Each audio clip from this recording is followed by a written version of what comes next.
পুরাতন একটি ৪ ইঞ্চি পাইপের যেইটি এটা লিকেজ করে, যার কারণে সিঁড়ি দিয়ে হাইটা যেতে পারে না। তার জন্য এটাকে আমি কিভাবে চিকিৎসাটা করলাম এটা আপনাদেরকে একটু দেখাচ্ছিলাম। চমৎকার চিকিৎসা হয়েছিল।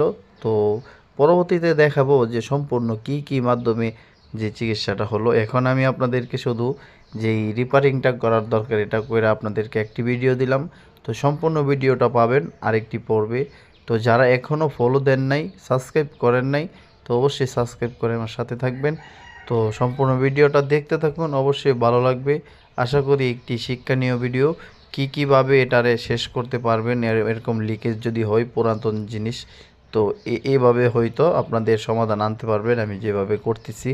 অবশ্যই ইনশাল্লাহ আমি যেভাবে করতেছি এটা যদি করতে পারেন অবশ্যই এটা শেষ হয়ে যাবে। আমি কিন্তু শুধু এটা দিছি না, আরও 2-3টা জিনিস দেব, যে জিনিসগুলো আপনার পুরাটা ভিডিওতে দেখলে অবশ্যই পাবেন। তো দেখতে থাকুন সম্পূর্ণ ভিডিওটা, অবশ্যই আপনাদের কাছে ভালো লাগবে। যারা এখনও সাবস্ক্রাইব করেন নাই অবশ্যই আনাস রহমকে সাবস্ক্রাইব করে সাথে থাকবেন। দেখতে থাকুন সম্পূর্ণ ভিডিওটা, অবশ্যই ভালো লাগবে। আসসালামু আলাইকুম, সুস্থ থাকবেন, সবাই ভালো থাকবেন, সাবস্ক্রাইব করে দেখতে